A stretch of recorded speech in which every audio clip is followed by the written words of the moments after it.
ابھی کل ہی کی بات میں عرض کروں، ہمارے علاقے میں ایک رکشے والے تھے، انہوں نے آ کر کے سوال کیا کہ حضرت حالات بڑے خراب ہیں، کیا ٹوپی پہننا داڑھی رکھنا ضروری ہے؟ مصلحتوں کے اعتبار سے ہم بھی کامن آدمی بن کر کے رہیں۔ میں ان سیکولر لوگوں کو کہتا ہوں جو زیادہ سیکولر بننے کی کوشش کرتے ہیں، ان کا حال کیا ہوتا ہے؟ میں نے ان سے کہا آپ ڈر کے مارے یہ کہہ رہے ہیں کہ اگر میری ٹوپی ہوگی داڑھی ہوگی تو کہیں موب لنچنگ نہ ہو جائے، مر نہ جاؤں۔ میں نے کہا آپ یہ لکھ کر کے دے دیں کہ یہ سب ہٹانے سے دنیا تمہیں کبھی نہیں چھوئے گی اور اسرائیل علیہ السلام کبھی تمہارے پاس نہیں آئیں گے، لکھ کے دے سکتے ہو؟ کہا نہیں، موت تو آنی ہے، موت تو کبھی بھی آئے گی۔ میں نے کہا ہے نادان، جب پتہ ہے موت تو آنی ہے تو عشق مصطفیٰ اور سنت مصطفیٰ میں آ جائے تو کیا بڑی بات، کون سی دقت کی بات ہے؟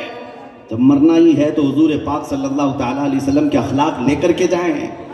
جب دنیا سے جانے کا وقت ہو تو میرے عزیزو دنیا بھی جنازہ اٹھانے میں فخر محسوس کریں۔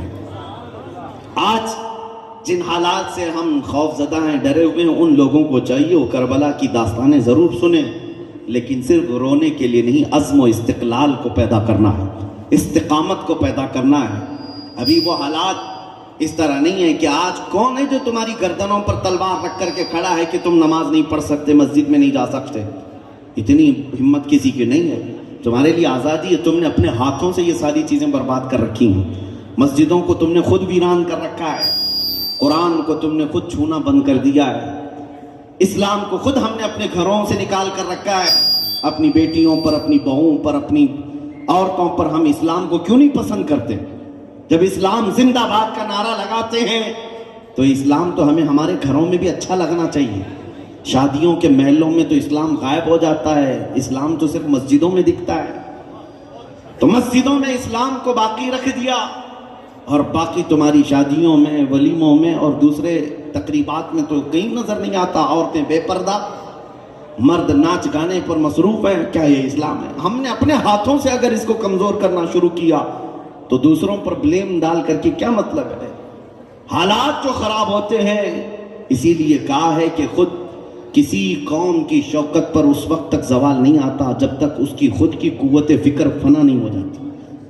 قوت فکر و عمل پہلے فنا ہوتی ہے جب کسی قوم کی شوکت پہ زوال آتا ہے۔ آپ نے یہ اگر عزم کر لیا کہ ان حالات میں مجھے نبی پاک کے اخلاق کو زندہ کرنا ہے تو ایک بشارت سن کر کے جاؤ۔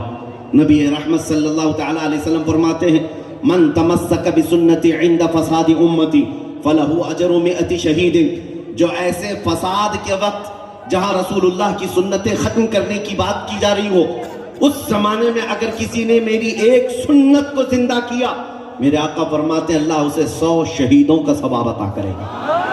نوجوانوں، آج تو اس بات کا عزم کرنا چاہیے، اس بات کا عزم کرنا چاہیے کہ مجھے میرے نبی کی سنتوں کو زندہ کر کے جانا ہے، حضور اکرم صلی اللہ تعالیٰ علیہ وسلم کے اخلاق کا احیاء کرنا ہے۔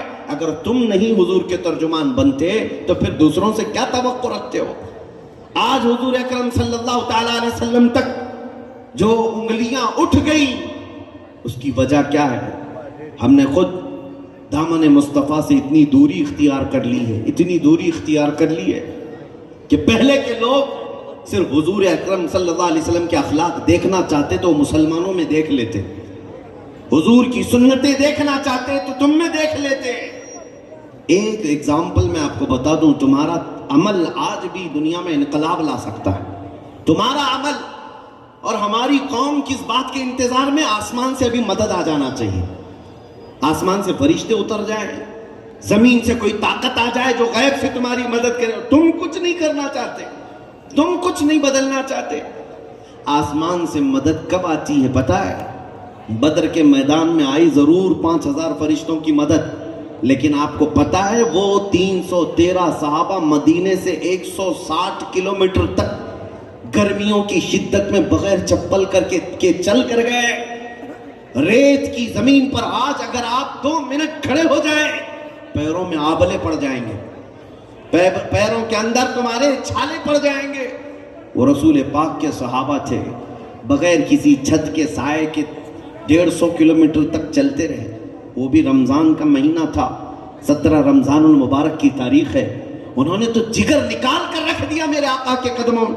انصار صحابہ حضور کے مدینے کے، حضور نے جب تقریر کی کہ یہاں سے جو جانا چاہے وہ جا سکتا ہے، تمہارا کیا مشورہ ہے؟